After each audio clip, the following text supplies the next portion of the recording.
magandang araw sa lahat. Welcome sa buhay ng isang motorista. Mekaniko. Yeah, riders. Yeah. Hi din pala sa mga tropa natin sa dalawang gulong. Magandang araw sa inyo lahat. Yun. Alright. So, kamusta rin sa mga kaibigan mo dito sa Davao City? Yes, magandang araw sa lahat ng nanonood ngayon. Magandang araw sa inyo lahat. Yeah, so marami kami Davao to Luzon. Yeah. Well, marami kaming naririnig tungkol dito sa shop mo, Mark, no? Mas kilala ka dyan sa Luzon as Vic. So, dito sa Davao, kilala ka as Mark. Narinig na namin tong Marcos. Narinig na namin tong MK Motorspot. Nakikita na namin to sa social media. And as far as we know, exclusive ka na mag-repair ng mga big bikes from 400cc pataas. Yes, sir. Yes. So, meron lang po kaming mga kaunting katanungan tungkol dito sa business mo na to. Talagang nakikita namin maraming nasisiyahan sa mga gawa mo. Talagang ibang klase eh. Talagang biglang umusbong bigla itong business mo na to eh. Paano mo na pagdesisyonan na magtayo ng isang motorcycle repair shop? Ano ang naging inspirasyon mo sa pagtatayo ng MK Motorspot?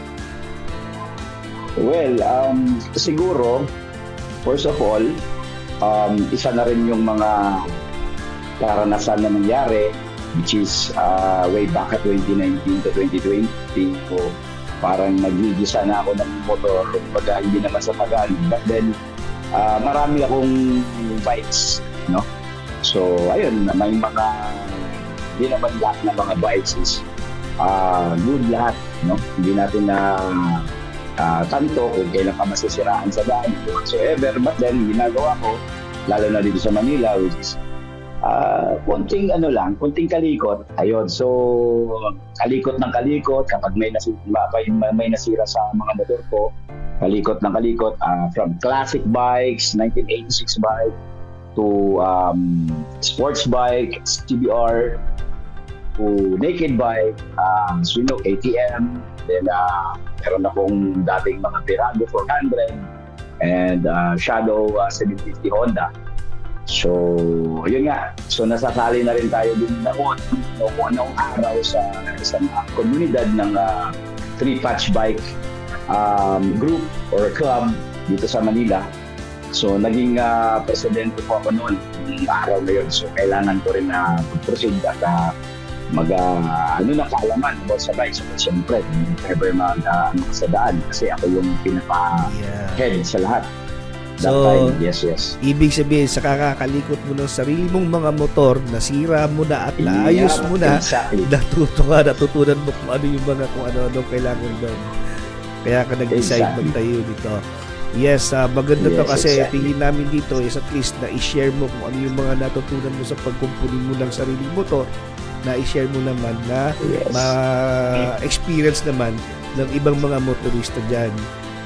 Alright, ano ang naging pinakamalaking hamon na hinarap mo sa pag-manage ng MK Motorspot at paano mo ito nalampasan? Siguro hindi na natin mawawala yung mga mga critics and everything so forth sa mga kasabayan mo sa industriya, no? Hindi lang nag-iisa kasi marami, lalo na sa Luzon, no?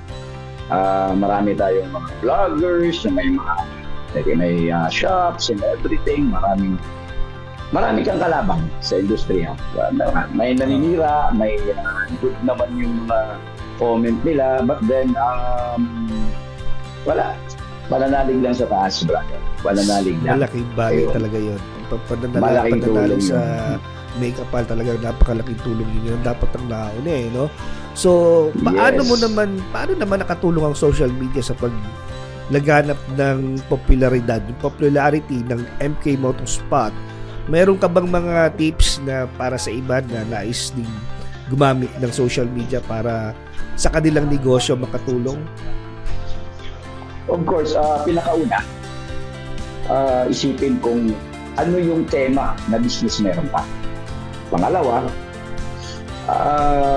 Siguro, before mo i-execute yung business mo, gamitin mo muna yung social media, maki-asiso o maki-isuso ka muna kung ano man dapat mo gawin or kung anong mga information na ibibigay mo sa mga viewers mo. Of course, hindi lang naman kasi isang manonood, marami. Tama. Maraming critics, maraming naninira, maraming komento, but then, dapat ka rin you have to stand for your business, mahalin mo. Ayun, para ang mga manonood din, tagos din sa kanila yung sinasabi mo. And siguro, isa sa pinaka-importante dito, you should be ready na mag-accept ng mga criticism. Kasi minsan, kailangan natin yan para makita natin yung blind side natin, right? Then, we can improve from there. Exactly. Right? So, talagang manglakas na ng negosyo mo ito ngayon nakikita namin kasi sa social media. Pero, maiba tayo, Mark. Actually, hindi naman ito talaga yung pinaka-main purpose bakit ka namin kinakausap ngayon. Well, as we heard, dati kang nasa music industry Actually, ang pagkakaalam namin, ikaw ang first ever original bassist ng bandang Isla Ira na umusbong sa Davao City mga panahon 2006. Yes sir, it's exactly. Yun. Well, being here as a guest dito sa Davao music scene, so ang pinaka-topic talaga natin is tungkol sa'yo.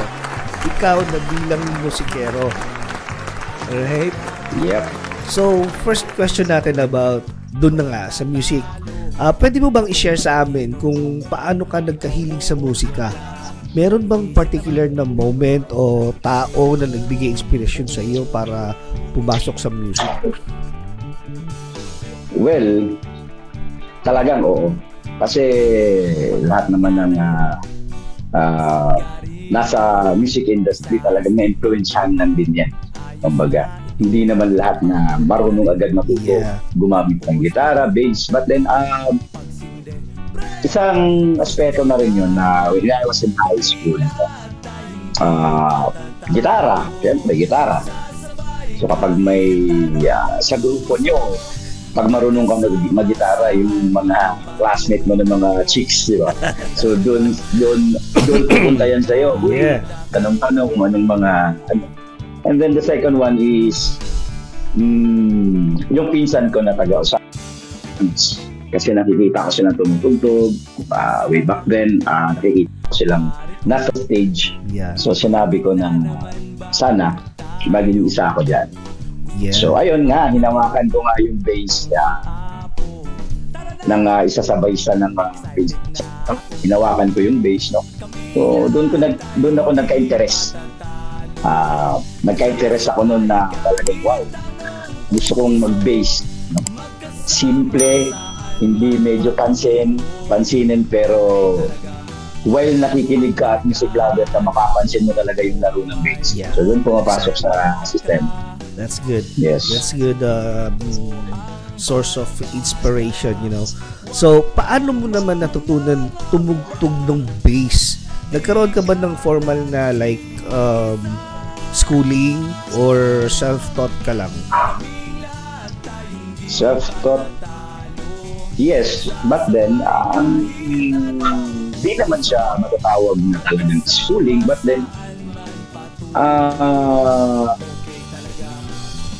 parang kasi di ba nung araw iso yung mga CD na tinitingnan mo, di ba? Yung mga CD binibenta, tinitingnan mo. So lang. Victor Hugotin, yes, mga BCP.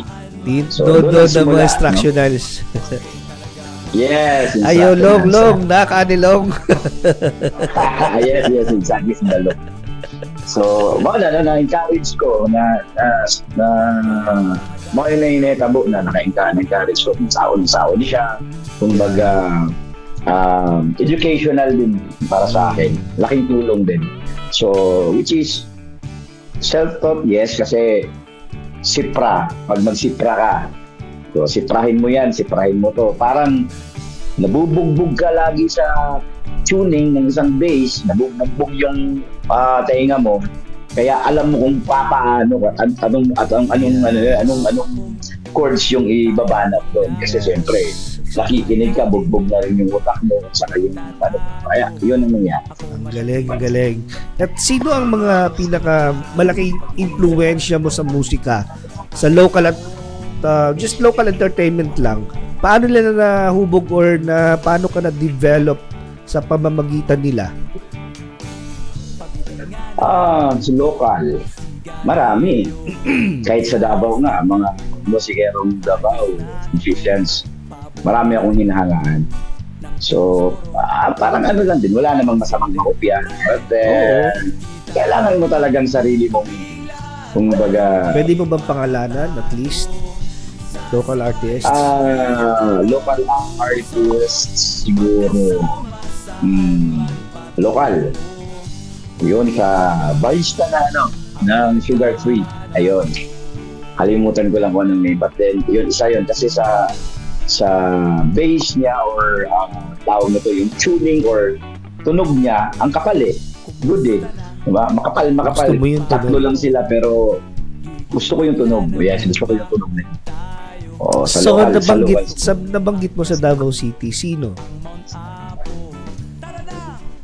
Marami pare. Siguro. Okay, sige. Si Ken ng Pink Mustang, isa yan sa mga Ken Hernandez, of course. Oo. Sama-sama. Si Tito Ken. Yun, si Tito Magkakasama pa tayo ng pinanonood na sila. Yes! Kahit makabit-bit lang tayo ng gamit nila nung araw, di ba? Basta kasama tayo sa kanila. Mga idol natin yung mga yan eh. Yan ang mga talagang kaya tayo nagkahilig dahil sa kanila. Oo, kahit si Carl. Carl Maranyon ng Day7. Yeah. Alright, so usaping Isla Ira. Pwede mo ba kami bigyan ng maiksing kwento kung paano nabuo ang Isla Ira? Ano ang nagdala sa inyong apat na magsama-sama para mabuo yung bandang Isla Ira? Para kasing parang si Dencho, yung gitarista namin sa Isla Ira, kapit bahay namin. So storya kasi niyan, may nililigawan kami sa kapit bahay din namin, kaya dala ng gitara doon. So since si Dencho din is parang na rin isang para lang kami. Halos kababata mo na rin yun. Yeah. Pumupunta kami sa tambayan namin, dala-dala gitara. So, yung term na parang we were living like for example, kami, 'di ba, bahay namin nun is parang terrace na makikita mo, dagat na eh. Yeah. So, doon kami tumatambay habang umuulan. So, sabi namin na let's come up with Isla Ira. Well, si Eloy naman, nagtatrabaho pa ako noon.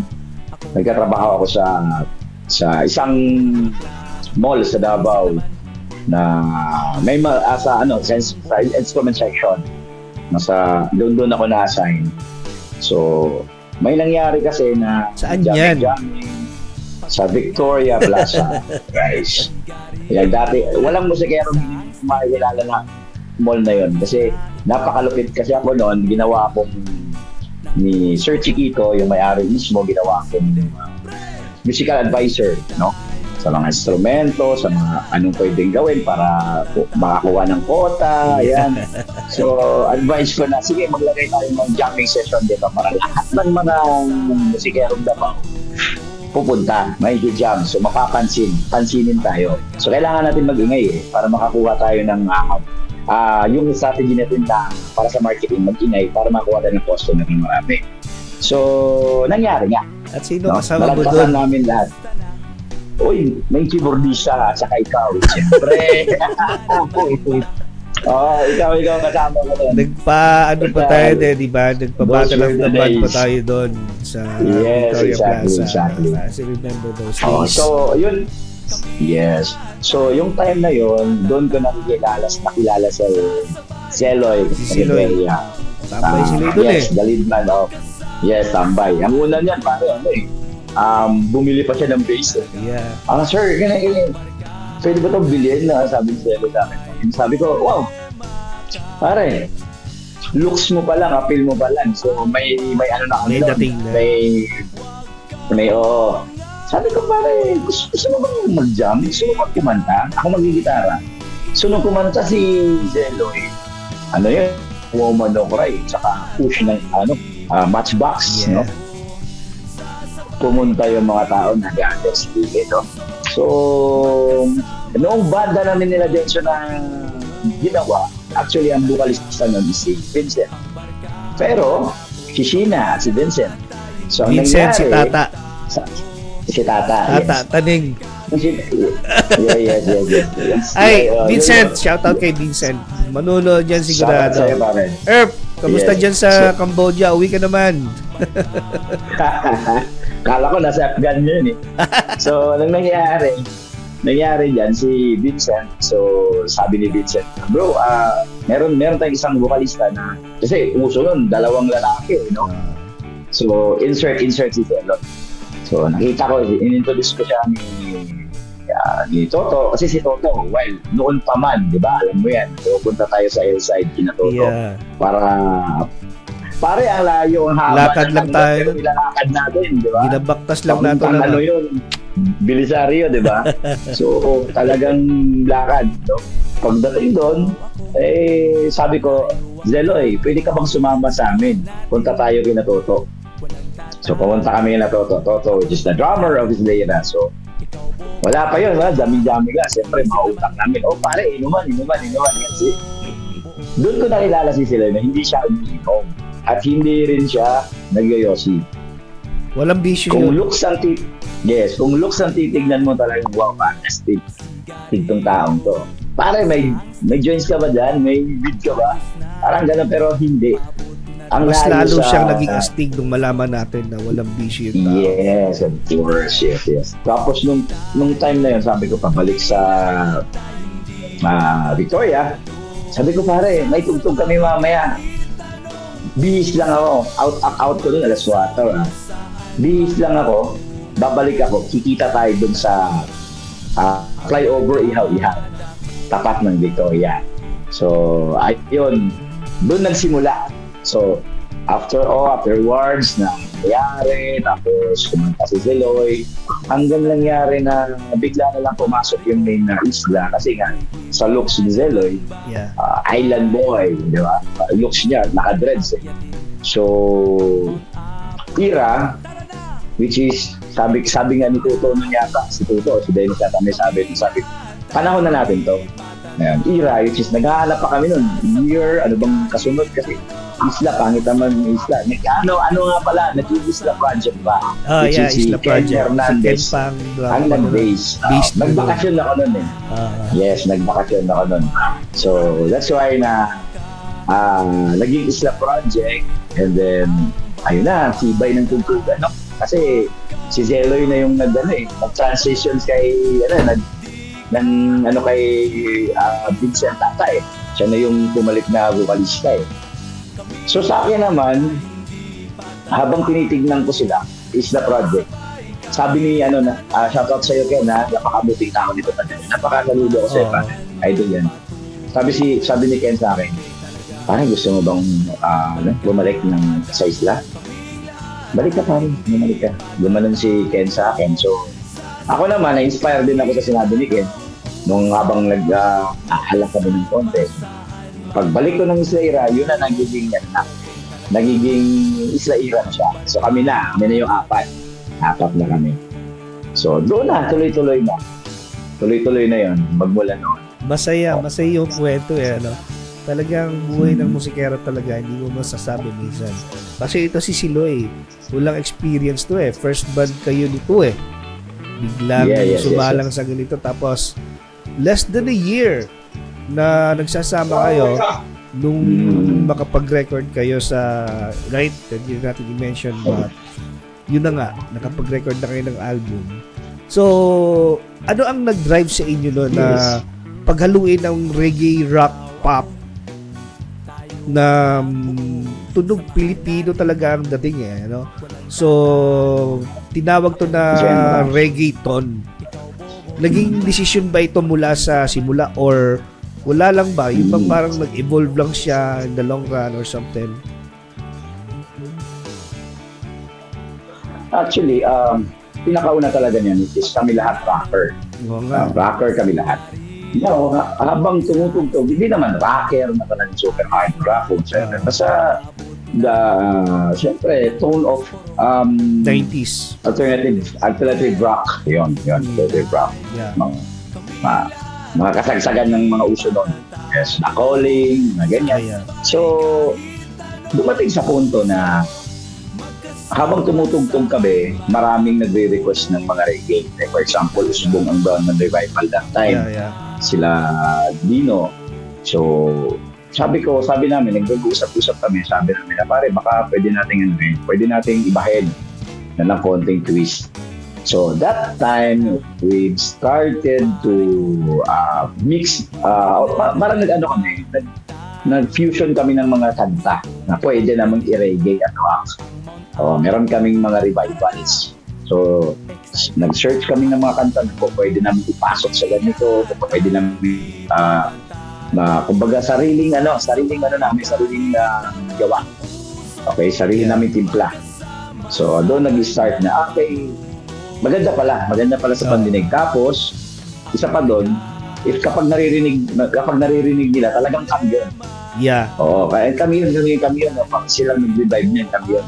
Parang ganun, sarili naming style sa Isla Ira. Yes. So, sa pagsasama-sama ninyong apat, ano ang pinakamalaking hamon na pinagdaanan ninyo? At itong hamon na to, paano nyo ito na overcome? Ang grabe pare, hamon. Marami talaga, maraming pagsubok. Siyempre, mga tao na din naman tayo. Yeah. So, maraming pagsubok. Away konti, away pati, reklamo doon, reklamo dito, pero at the end of the day, patuloy lang. Yeah. Importante, huwag mong kakalimutan paano kayo nag-umpisa, right? Sino-sino itong mga kasama mong to, right? So, iwan ng kahapon, harapin ng bukas. Ganun lang. Exactly. That's why maraming masaya at naghihintay, bro, na nung marinig nila ang Isla Ira babalik sa music industry. Maraming excited. At mas lalong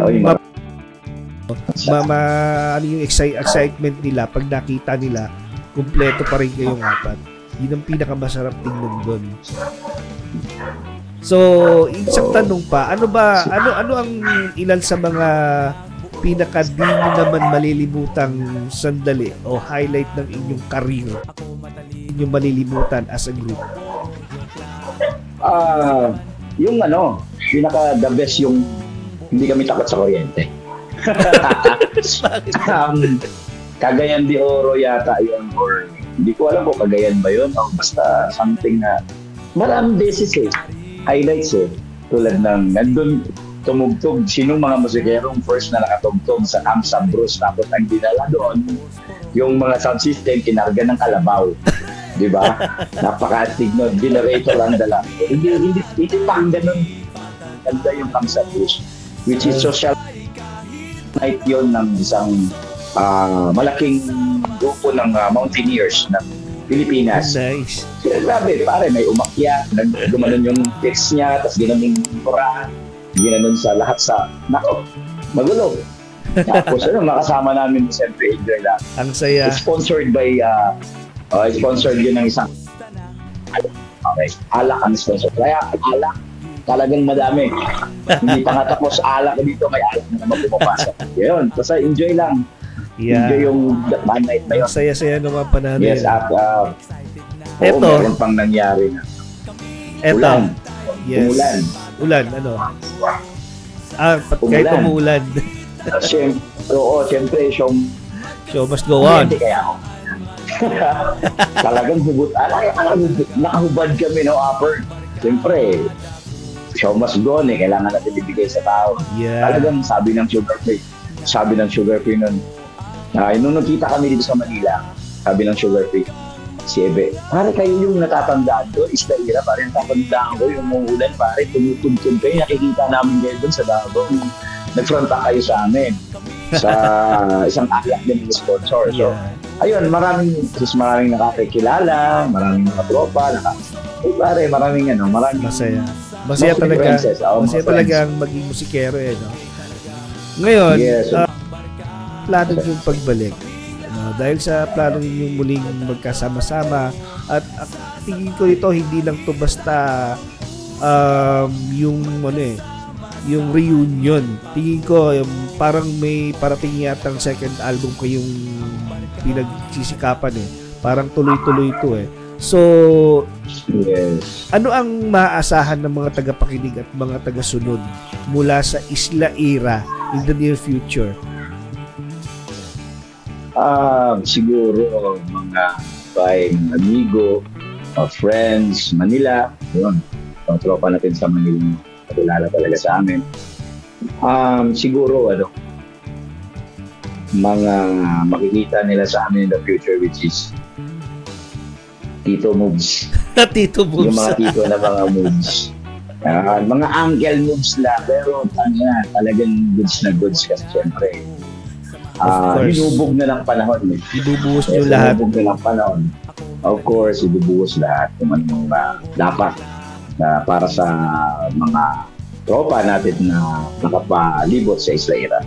At saka hindi lang sa mga tropa, hindi lang sa mga tropa, pero of course, din sa mga tagapakinig nyo, taga-subaybay, yung mga fans nyo na dati. Maraming salamat din sa mga tropa. Well, eto, isang tanong na lang, gusto lang malaman ng marami, kung pagbibigyan ka ng isang bagay, makabalik sa nakaraan, sa music career mo, pipiliin mo pa rin ba same persons ang makasama o kukuha ka ng iba? Para sa akin, kasi ito, papaliwanag ko. Kasi ganito yan. May pinag-uusapan kami noon na hindi ko makakalimutan yun. Before si Loy go to Canada, yung pinag-usapan namin bumaon yun. Hanggat wala si Siloy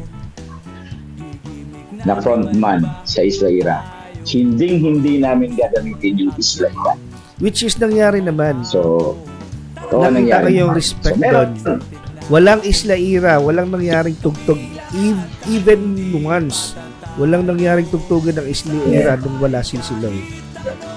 Yes, walang kapalit, kumbaga, isa't isa sa amin. So, meaning, gusto ko yung tunog sa gitara ni Dennis.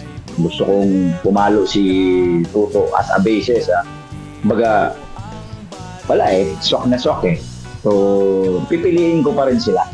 Si Siloy, si Dencho, si Tuto. Na, let's go. So, wala kang papalitan kahit pabalikin ka 20 years from now. Wala. Sila pa rin yung hahalapin. Wala rin akong balak. Alam niyo, may papasok na iba or magdadagdag. Wag na lang. No? 4 lang kami. Wag na lang. Oo, 4. Wag na lang. Right. Hindi na Islaira yun. Kaya love ko kayo I love you too. Alright. Well, Mark, thank you so much. Thank you. Uli po, pakita sa kuadre. Bibigyan ako ninyo. It's your time. Manawagan ka kung ikaw may nawawala. Nasaan ka man ngayon? Kung sino gusto mo panawagan. Shoutout kumbaga sa mga friends natin dyan. Plugins na kung ano gusto mong i-plug. Sige. Salamat sa mga taga-subaybay o nag-vlog. Nag-aantay nag-aantay sa Islaira reunion concert or whatsoever ang mangyayari. Surprise na lang yun sa inyo guys. But then, gusto kong pasalamatan din si Sir Peter Mariliaga. No? Hindi ko alam pare kung ikaw ba yan o yung kambal mo. O yun, may kambal po yan. Hindi ko alam kung sino sa kanila. Basta mga tropa ko yan, kababata ko. Nababata ko yung mga yan. Maglalakad kami sa kanto, patid-patid lata, para, di ba? Tapos, lutong itlog, kaon. Yeah, mga trip ng araw. Yes, noodles. Well, sige, Mark. Practice lang. Yeah, of course. Baka laag lang dito kila Toto, layo-layo, dilalakad natin. Baka lang sakaling makapasok tayo dun sa church nila Toto na may mga gamit. Baka sige tag-practice bitaw dito. Gani. Diba? So, money po akong giingon na sa mga amigo ginamo nga mga amigo ginamo super ginamo amigo nga. Nalangya po sa mong giliran until now. So, guys, magkita-kita ta sa stage po yeah. Translator. Tapos please like my page Team MK Motorsport. Yeah. MK Motorsport.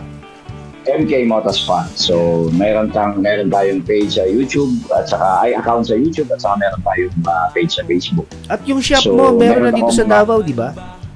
Yes, meron na. Oh, yung mga motorist dyan na may mga 400cc pataas. Yeah. Yes, nandun yung shop ko. Tapos, soon, mag-open tayo ng detailing shop or car wash. Yeah. Ang pangalan naman niya is Team MK Auto Spot. Soon, sa Davao City. Right. So, tangkilikin natin yan, mga kababayan, mga kaibigan. Mark, yes, sir. Thank you so much sa iyong oras. Thank you tayo. Kabalokon, busy kayo ka. But, thank you kung tagad ko din mo chance sa time na yan. Murag na isa ka oras pa. Salamat. See you soon. Salamat. No problem. It's my pleasure, pare. Bye-bye.